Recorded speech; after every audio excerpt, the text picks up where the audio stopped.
The Dave Hooker Show. A presentation of Off the Hook Sports. Objective insight, expertise, top guests. Available on YouTube, Apple, Spotify, and the Off the Hook Sports app. Download now for free. Also available on offthehooksports.com. I compute and obey. Now to Dave Hooker. Ready.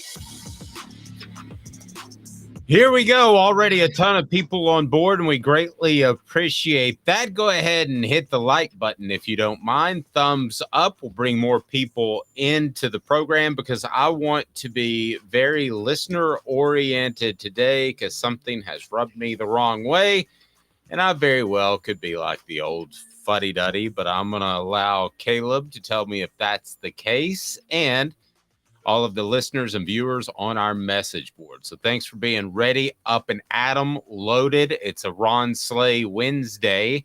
We're looking forward to that. The sleigh ride will continue into March now, and we'll be joined by him at the bottom of the hour. Also, I spoke to a former Vol who gave me some insight, a couple of them actually, as to comparisons of current NFL prospects to former Vols. So I think that'll be a great discussion. Is Josh Heupel a top 10 coach? According to one list by 247 Sports, he is NFL Combine winners and losers. If you hadn't had a chance to check out that column, it's fantastic on offthehooksports.com. Also coming up will be a baseball notebook, which will be a bi-weekly affair. That means twice a week, not every 2 weeks. I think it can mean both, Calhoun. Is that right? Bi-weekly can mean every 2 weeks or twice a week? Is that one of those words that can mean both? No, it means one or the other. I think bi-weekly is twice a week.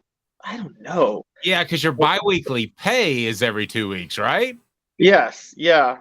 Okay. I don't even know.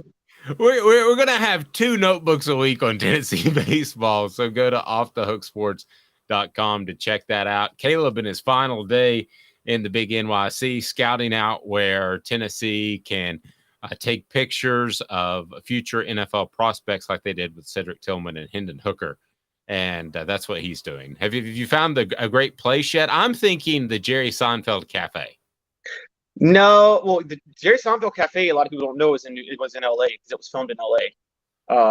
Even though it took there's one though that was based off, right, where people take pictures in front of. I believe I didn't go to that one yesterday. What I'll say is that just for those of you who are married, I think y'all need to know this. I was in New York because my wife had a company event this week, and I just tagged along. Guys, being a trophy husband is hard work. It is difficult.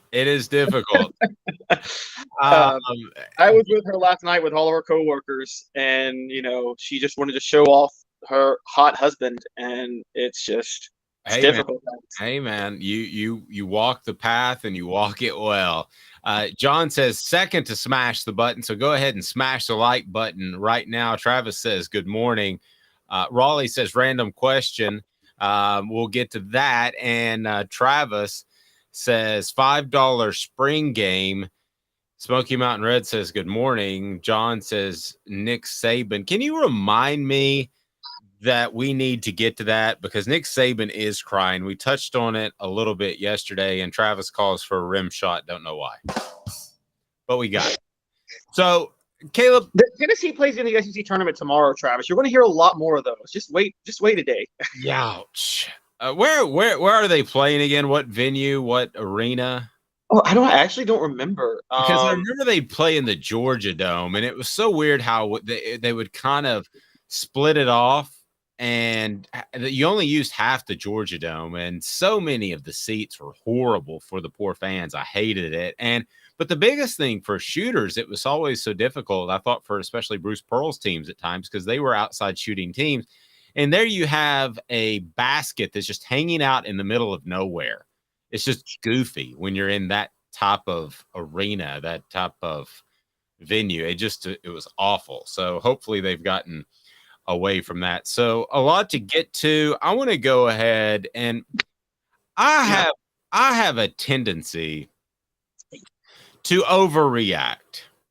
And I want everybody on the message board to be real honest with me. If I'm overreacting, and Caleb, you can too, I have a tendency to overreact. And there's something that is really rubbing me the wrong way. I remember I was doing a show with John Adams, and Tony Hawk, the skater, walked by coincidentally at SEC Media Days. And I said, look, there's Tony Hawk. And John went and tried to get him to come on our show, and Tony wouldn't do it. But he said, well, sorry that he called you out in front of all the media. He tends to overreact. So I do overreact. But I don't think I'm overreacting now. And I want to get everybody's thoughts. And if I am, because right now Twitter says I am, but it's today's tough question, and it has to do with charging you cash to go to the orange and white game. Boom. Today's tough question is now, and it's brought to you by our friends at Bassey Lawn and Garden. Man alive, it's worth the drive. Today's tough question. Take a side. Take a stand. The Dave Hooker Show, a presentation of offthehooksports.com. Bassey Lawn and Garden, man alive, it's worth the drive. I don't care if you're talking about industrial mowers, commercial mowers, they've got it for you in Cleveland. Come from Nashville, Knoxville, Chattanooga. Save a ton of money restocking your fleet or starting your new business. They have absolutely fantastic residential products as well, blowers, trimmers, and the whole 9 yards. Tennessee is going to charge $5 for the orange and white game. Now, I'm not a guy who goes home every day and watches 3 hours of CNN or Fox News. I'm not a guy who pretends to know everything about the economy. As a matter of fact, I passed up on an investment deal that would have yielded me about 40% in 6 weeks. So I'm not the guy to go to, but I do know that this country may be headed towards a recession. I do know that inflation is ridiculous because I feed an 18-year-old son. And our grocery bill has gone from like $150 to $300 a week. I do know that the orange and white game by design is not going to show anybody anything because that's not Josh Heupel's style, who I'm told by some people within that athletic department that by design, he doesn't show anything to anybody when the reporters are there, obviously, but he doesn't even show anything to high school coaches when they have their upcoming clinic, which will be in the middle of spring. So to have, Caleb, a charge to go the orange and white game really bothers me. This is not a manufactured step up on the soapbox thing. It just bothers me. Tennessee had a heck of a season, okay? But we're talking about a Florida comeback and an Alabama field goal made, and it was just a good season. But suddenly they're charging for the orange and white game when I think you should still be bringing fans in. I mentioned my 18-year-old son, okay? So he doesn't know Tennessee football to be anything good. He doesn't remember back 13 years ago, and he certainly doesn't remember back to the mid-2000s or late 90s. This is a chance to continue to bring people in. This is a chance to make the orange and white game a spectacle. Have 100,000 people in there because it's free and make that big push, just like Alabama did. It was after, I believe, their first championship game. They had people in the concourses. They had well over 92,000, which I believe they seat. You could do that at Neyland Stadium, and it would be a fantastic event that would get you pub. Instead, you're going to charge $5, probably have, 60,000 people. That's, $300,000? Whoopity-doo-dah. That's nothing compared to what Tennessee fans have given you back. I'm incredibly frustrated by the $5. I can afford it. I can get a credential. I'm thinking about you, the fans. Now, so far, at last check, when I posted this on Twitter, it was about 2-1 that Tennessee fans didn't mind paying for the game. What are your thoughts, Caleb? I'm with you. I think it's and I don't think it's going to be 60,000. I think 60,000 is what you usually expect on a spring game. Year in and year out.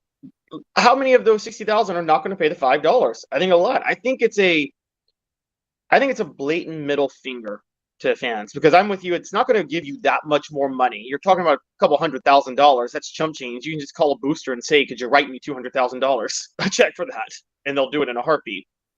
And so I don't understand what the motive. I think some of all Twitter, and I understand why, because you know me, I'm a huge fan of Danny White. I love everything he's done. I think he's the best athletic director in the country. I think they're letting their fandom, their support for Danny White cloud their judgment, so they're making some excuses for him. If Philip Fulmer and Jeremy Pruitt are doing this 2 years into Jeremy Pruitt's seasons, 2 years into Jeremy Pruitt's tenure on Rocky Top, Vol Twitter's getting mad.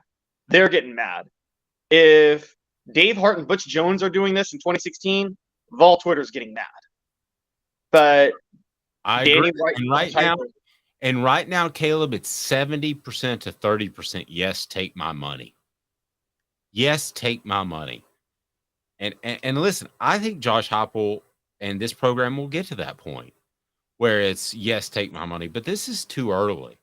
Travis says you're a traditional kind of guy like I am, but it's only $5. Problem is 2 years, it'll be 10 and so forth. Agreed.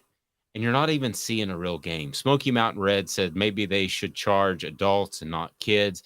I get with the cost of everything nowadays, but charges adults for sure, in my opinion. I hate seeing grown men carrying in all the stuff to get signed. Well, I'm with you there. Do they still do the fan day before the orange and white game where you're able to get stuff signed? Well, they didn't have it last year. They didn't even have a game because there was construction going on at Neyland Stadium. So I don't know. I have a philosophy. It's funny that they say that. I have a philosophy where I will never wear the jersey of a player younger than me. Like, I just never, ever will. I'm a Grizzlies fan. But even before he was getting in trouble, you were never going to see me buy a Ja Morant jersey. You can get a Ja Morant Beretta. I've been following that story thinking of you, by the way. Travis says Butcher Dooley did the same thing, I believe, had to buy a wristband. Well, Butch and Dooley, anything they do, you should do the exact opposite. Dooley also had a big sign on the locker room that says opportunity is nowhere. And he tried to convince everybody that it was now and here. And we can pull up the sign. It said opportunity is nowhere as you walk into the locker room. It's classic. I'm sure you remember that, Caleb. Oh, I remember that. And the thing was, Dooley, apparently talked about his love for architecture. When he was athletic director at Louisiana Tech, he would go over designs for the new stadium. And I'm like, so you brag about your interest in architecture, but you didn't notice that this says opportunity is nowhere? Yeah, I mean, you could just work at a graphics company and see that. So it's the first time it won't be free since 2011. Since 2011, it's not going to be free, according to our friends at WATE. So it'll be $5. It's going to be a 2:30 game, and all proceeds will count as a contribution, because we had this question on the message board, of the My All campaign. The My All campaign just goes to Tennessee. That's like me calling it a My Off the Hook campaign. Well, it's just going to me and Caleb. I mean, we are going to, because I know that there are ways to donate to people and via YouTube videos, and I'm not going to do that. It just feels weird. But I am going to have a monthly charity, but it's not going to go to me. I mean, it's going to be like the Diabetes Association or the Coats for the Cold or something. But you make it sound like because it goes to the My All contribution fund that they're trying to raise $500 million to keep pace in the ever increasing athletic venue arms race. This may generate $300,000 at best. So they are they're less than 1/1000th of the way there with this. They got it's, oh my gosh.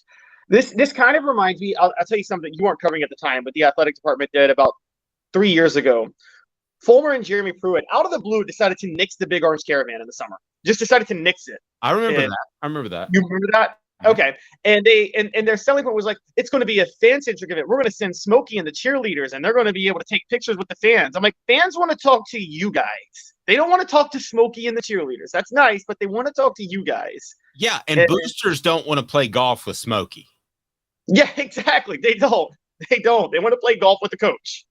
This is getting too big for your britches. It's exactly what it is. Benjamin says, I don't mind to support $5. Think y'all are making a mountain out of a molehill. I knew some people would say that, and I'm completely cool with you saying that, Benjamin. I respect your opinion. Would he say that if we were covering a 7-5 team? Right. I don't think so. I don't think so. Benjamin says, win and you can charge, lose and no one will pay. That's how it works. True. Now, John says maybe have that money go to Children's Hospital or some other charity.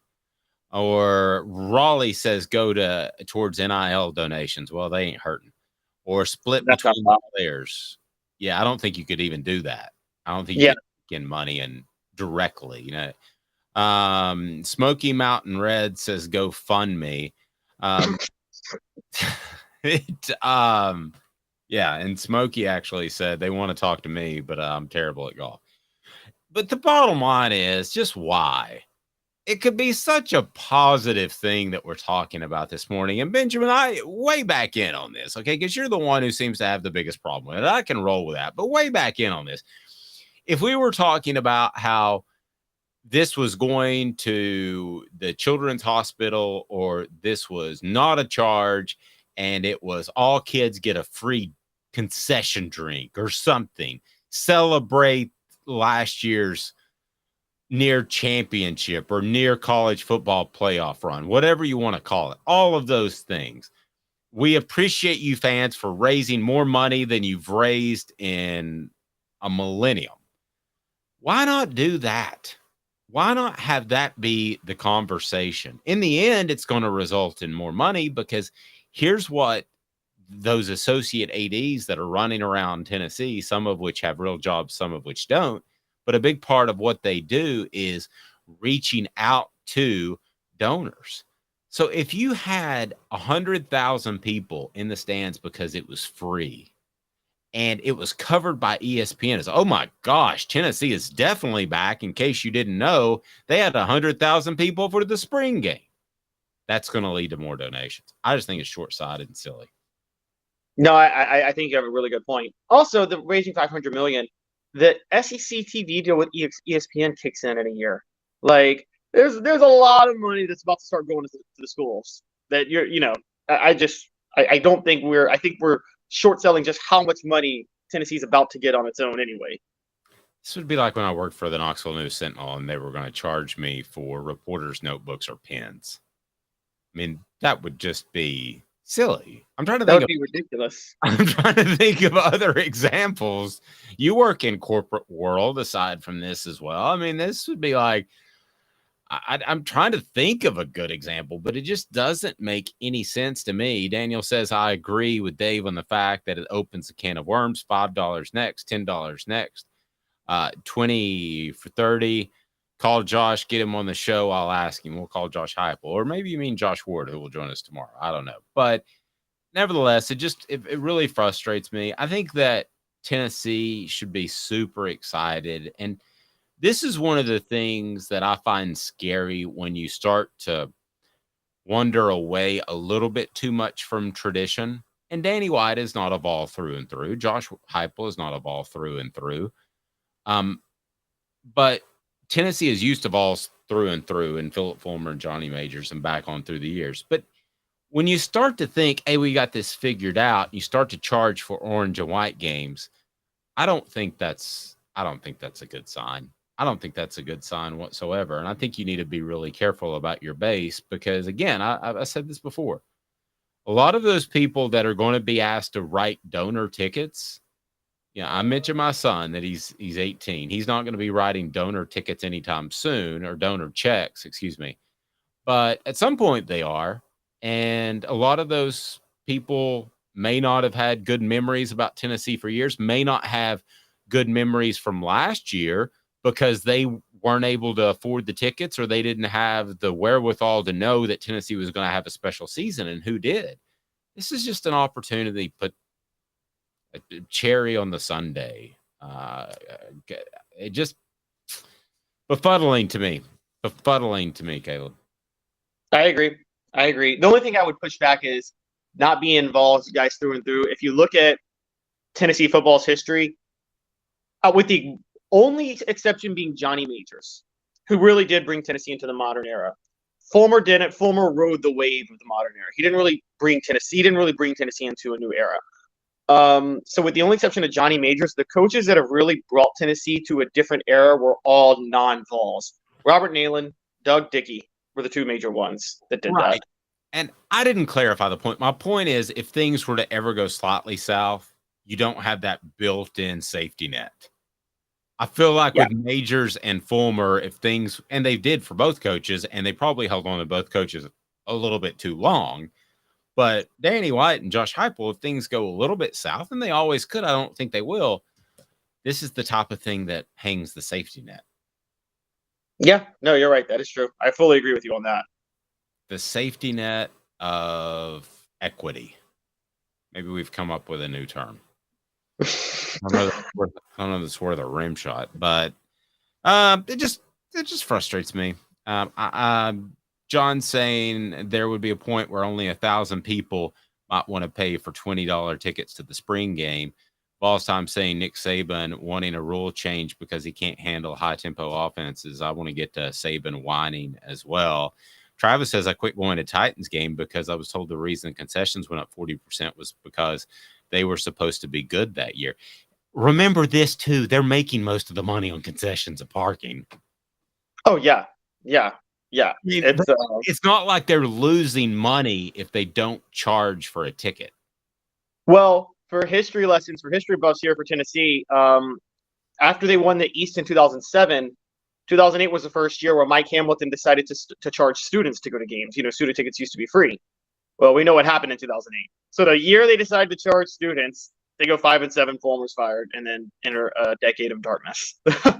We got Ron Slay coming up next. Preview of the SEC tournament. Portions of the program brought to you by Azul Beer, the official craft beer of Off the Hook Sports. XULbeer.com. XULbeer.com.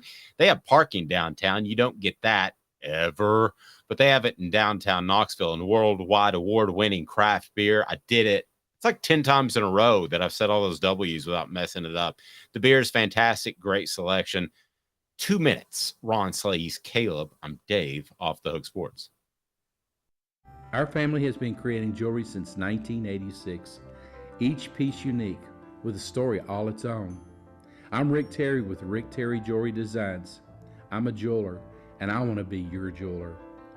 We're grateful that you chose us to be Knoxville's best jeweler. My family and staff look forward to serving you. So please come see us. Kingston Pike and Campbell Station Road in the heart of Farragut, and downtown on Gay Street, right next to the Tennessee Theater. Inflation has risen to the highest level in over 40 years, according to the April 2022 U.S. Inflation Calculator. Will your investments provide you the income you need in retirement? Are you losing purchasing power of your savings due to inflation? Simply stated, if the cost of goods and services are 8% higher and you're only earning 4% in your investments, that money buys you less of what you need. Right now is the time to act. Call Guardian Investment Advisors today.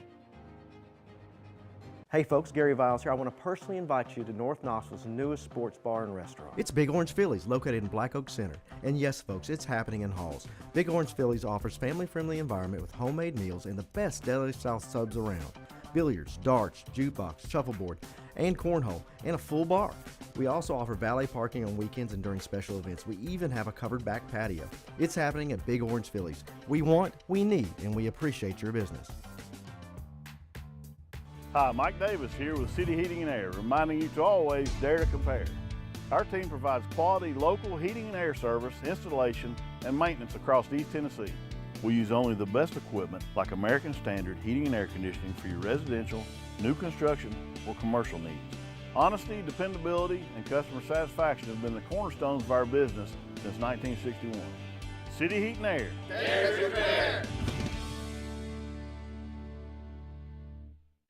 Chattanooga, we're at it again. For the 5th year in a row, you voted us best of the best criminal and DUI law firm. And finalists for best law firm and best personal injury firm. Thank you for the love, Chattanooga. We won't let you down.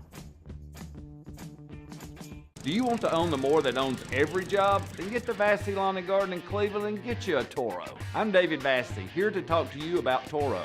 With a Toro Zero Turn, you'll get more out of every minute and you'll reach the finish line faster. At Vassey's, we like to say, no matter if you're mowing 3 acres a week or 11 lawns a day, homeowners and business owners alike find confidence in equipment they can trust from top to bottom. Vassey Lawn and Garden, Highway 60 North in Cleveland. Man alive, it's worth the drive. Got cataracts? We can fix that. Never miss another moment. With a little help from Doctors Campbell, Cunningham, Taylor, and Hahn at cctis.com. Who's this guy? Hello, who is it? The Dave Hooker Show. Who? A presentation of Off the Hook Sports. What? YouTube, Apple, Spotify, and the free Off the Hook Sports app. Back to Dave Hooker. Coming up, Ron Slay will join us. So click the like button if you like Ron Slay. And if you don't like Ron Slay, just something's wrong with you. It's as simple as that.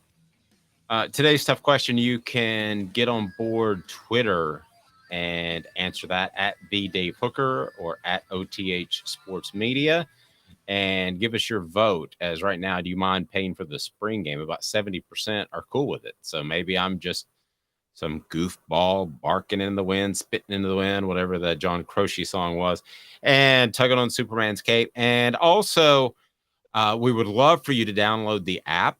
Don't forget that app, always available, and you're able to access individualized topic videos through the app. So that's super cool. And set your notifications on, please, wherever you are, be it YouTube or Spotify or the Apple.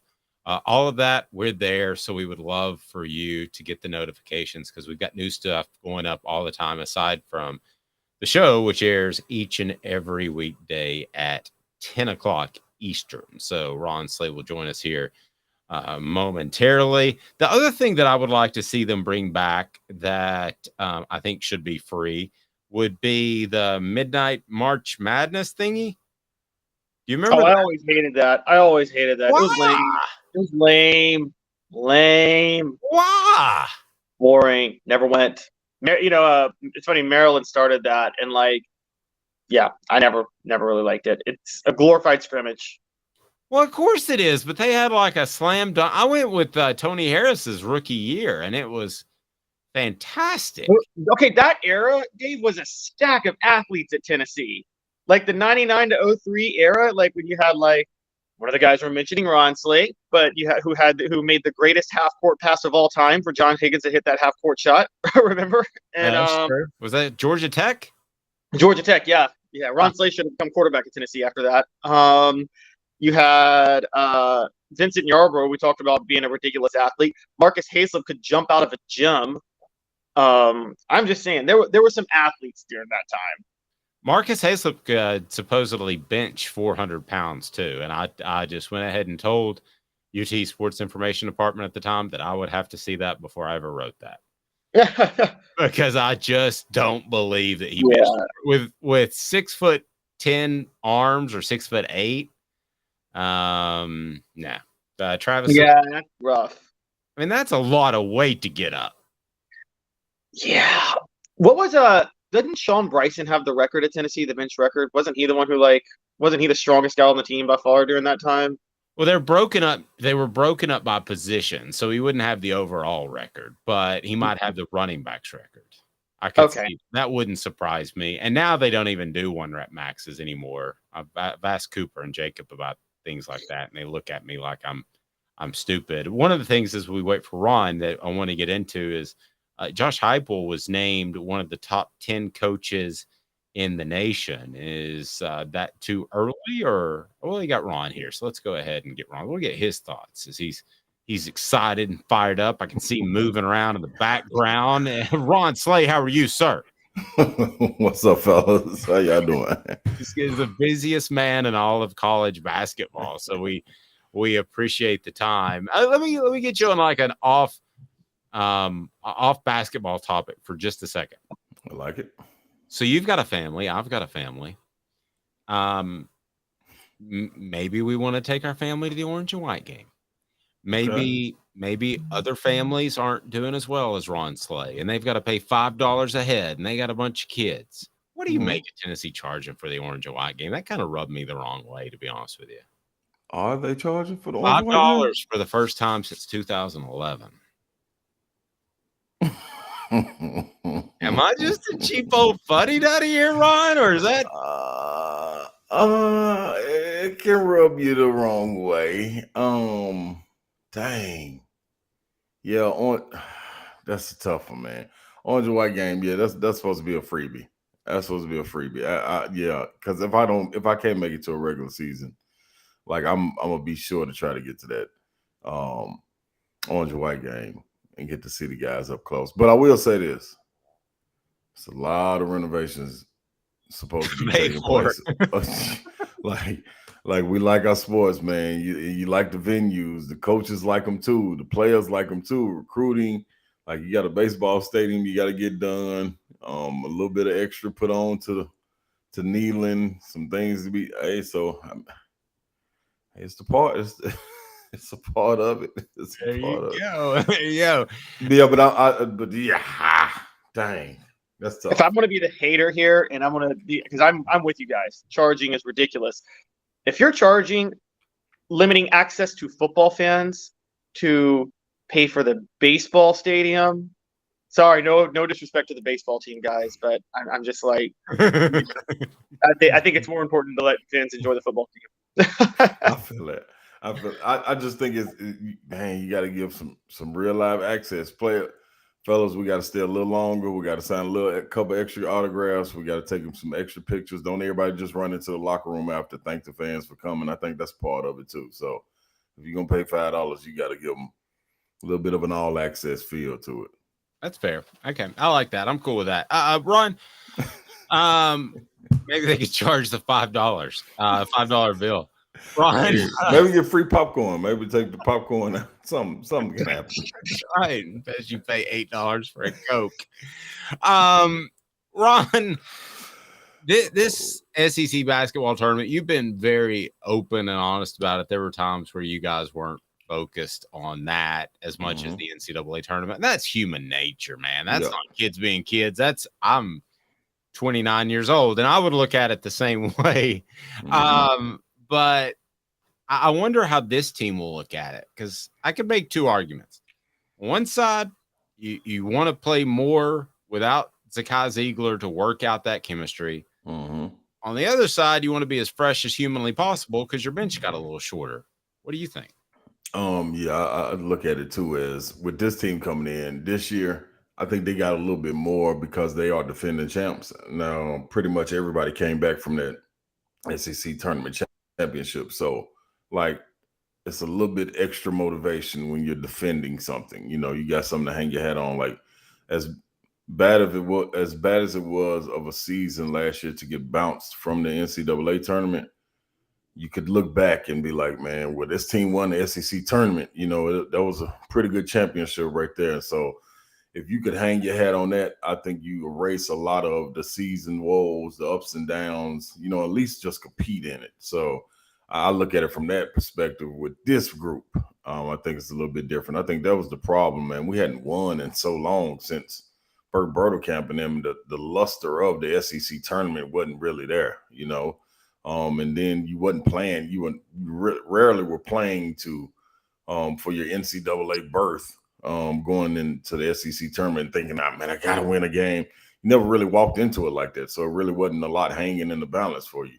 I think that's one way to look at it. Also, I totally understand, man, trying to get some chemistry and trying to get guys because it's different looking at the experience playing in a game than it is practice. You know, I don't care how competitive practice is going to get, how high-spirited it is, but you can't compare it to a game, especially if you got an opportunity to play on Thursday where you're kind of playing a team that's, you know, the bottom feeder in the SEC, you know what I'm saying? And you know, talent-wise, you do have a better team than them, so you can not lollygag through the game, but you can get a feel through the game and try to feel your way through it and to see who plays this spot well, who plays this well, what teams work good together, which five play better together, and test your small lineup, test your big lineup. So you can't get that in practice. You can't get that in practice because you got to tell guys to hold on. Hey, man, don't, be careful a little bit right here. If somebody's got a fast break, let them go. You ain't got to do that in the game. See, so you can't get the trial and error that you would get from a game that you would get in practice. So I think this team could look a little bit more forward to it. And then you got more seniors. You got more seniors tied into it. I think that was the thing, too, going into mine, man. We lost I was the lone senior going into my senior year. Then my junior year, I wish I could have played in them, but tore my ACL. My sophomore year, we had a good team, and we were trying to get back on track, winning and won the first game, and it was in Nashville. So the hype was there. Even though Atlanta's not far from Nashville, it was different playing in Nashville. You felt like you were playing in your home state. You were playing with your crowd. So I think that gives it a little bit different, too, a different feel. Ron, last year, you're right, Tennessee won the SEC tournament. Going into the tournament, they were a 3 seed. By winning the tournament, we all thought they were going to at least be a 2 seed, and then they were put in as a 3 seed. Texas A&M made it to Sunday, didn't even get into the tournament, and it became very clear that the selection committee did not even pay attention to the tournaments. How much danger is the NCAA in and the conferences in, where if the NCAA keeps sending this signal that we're not even going to place any value on it, teams decide, you know what? Let's do what Greg Popovich used to do when the Spurs had nationally televised games and just bench all our starters to show up the NBA. I think for those upper echelon teams, that's what's that hangs in the balance. Like if I'm in Alabama, why would I go play my guys and play super hard if I had some guys banged up that was 70%? And I can wait an extra week and get them to the tournament and give them 90%. Like it don't make any sense. You know what I'm saying? And then even for the teams that are right there on the bubble, are they really on the bubble? You know what I'm saying? Like you're looking at Mississippi State. Like, can Mississippi State, after losing to Vanderbilt the regular season finale, can they really help themselves if they win an extra game? Same thing for Vanderbilt. If they make it to the finals, or they make it to the finals, get a quad 1 win on Friday playing a Kentucky, and then Saturday they play another quad 1 win and make it to the championship. Are we going to put them and lose the championship? Are we going to put them in the tournament? You know what I'm saying? Like, what you got to make some kind of sense of it. You got to make some kind of sense, because I just don't understand. Like, how can you be playing back-to-back days and nothing be taken from it? You know what I'm saying? I understand the losses. Like, if you quad 1 loss and you're playing high competition in the conference tournament, anything can happen. So you don't value that much. But winning back-to-back days, especially like A&M did last year, come on, man, that's tough. Especially if you right there teetering on the bubble. I think that's the biggest thing. If you talking about a bubble team, or like you talking about Tennessee, you make it and win the championship, and you talking about 1 seed, you're not gonna take them up 1 seed. What are we doing? It's just bragging rights then. Yeah, I mean, my thinking is, Ron, and it always has been, if you make it to Sunday in a conference tournament, I realize that the NCAA selection committee can't necessarily watch every single conference final game. But if you make it to Sunday in and of itself, that should be a boost in your ranking, and you should be able to adjust that from Saturday to Sunday. Yeah, you can, and then you start to look at it as a fan, like, is everybody in the room being lazy? Is all the teams already picked out? You know, they like, we ain't watching this game, man. Just go with what we had on Saturday morning. Let's go with that. No matter what happens Saturday, then making it to Sunday, like, it's weird, man. It's weird. Like, I don't understand it, and it hurts a lot of teams, and it's gonna hurt the NCAA. Like, you're gonna wait too long to make a change and or count that in favor of someone, and you're gonna be stuck. You're gonna be sitting there with your arms crossed, like, dang, man, we should have got ahead of this. Well, it's time to keep on ticking. You keep on showing us the opposite. Be like NIL soon. You'll be trying to backtrack and trying to figure out who's gonna take it. You know what I'm saying? So yeah, it's wild, man. They got to make something of it, though. You got to make something of it.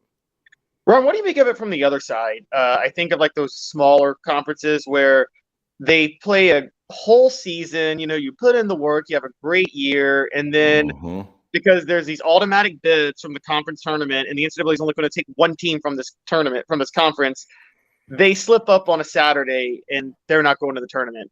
Do you think something should be done to kind of tweak that? It does, man. You got to get, I don't know if you have to go regionally and get people to really dial in and watch these games because there's no reason Belmont should have missed it last year either. You know what I'm saying? Like going with their record and what Casey Alexander and those guys did, keeping it local. Like, man, they ran through the OVC. So you made them shift and have to get out of that conference to try to get into another conference. So the conference schedule and the non-conference schedule can bolster a little bit. So once they get to the tournament, if they do happen to lose, at least they can be like, man, well, we only lost 2 games all year and one was in the conference championship. Like, how do you punish a team for that? And that's another thing too. If you want to calm this transfer portal down, you gotta pay a little extra attention to these smaller divisions, not like the bottom of Division I, but the mid majors, man. You gotta give them a little bit of attention because the kids are gonna vote. They're gonna vote any opportunity they get to try to get to a Power 5 or somebody that gets 5 or 6 teams in. So if you're mediocre, like a Belmont team that probably last year could have played and been average in a lower Power 5 division conference, it could have got in. You know what I'm saying? With the record, like it took teams to the brink. And you got to take into account, like a lot of these big teams don't want to go and play these mid-major schools at their home. So that's a disadvantage in its own self. So it's a lot, man. It's a lot. And I feel for those teams. I feel for those schools. But, man, I wish I knew the answer to it, what to do. But it's got to – I think if it was something easier, you would separate it and put 5 guys to come together and have one voice that speaks for the committee. Once those 5 guys talk about it in the South, talk about it in the East, talk about it in the Midwest, talk about it in the West, and come together and have a voice from them because people ain't really watching them. You're not really watching them. You know what I'm saying? We're going to have 2 or 3 teams in the South that's going to get looked over every single time just because of the conference they're in. Ron Slay should be the voice of the Southeast. I don't know. They want to hear my voice too much. Yeah, Ron. Yeah, they got to put some wings at the table. I'm coming. I have all negotiations. Are you a drums or a flappers type of guy? Both. You can't miss me. Don't miss me. I ain't got time for you to be separating them. Just put them all in one basket. I'm gonna eat them all the same. Well, I'm fortunate. My son is a drums guy, and I'm a flappers guy, so we don't ever argue over wings. It's perfect. That's good. That's good. And you can leave all the ones you don't want. I can leave them right there for me. I get them. You could come over anytime. Hey, Danny White, Tennessee athletic director, said at one point he would be okay with expanding the NCAA tournament from 68 to 90. I'm not. Your face, for those that are listening on audio platforms, it wasn't the best face that Ron just made. Yeah. So who said that? Who said that? That was Tennessee athletic director Danny White. I love Danny White. Okay with that. I love Danny White too. That's I did too, but that doesn't mean he's my guy. But that ain't.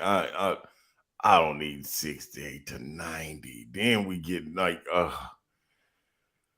that's like the 3 of us could put together a team, Ron. Yeah, like that's. I mean, what we doing? How many buys are we getting? You know what I'm saying? Like, and what are we doing it for? Are we're getting more teams in? It's more money. You're expanding the tournament. It's longer.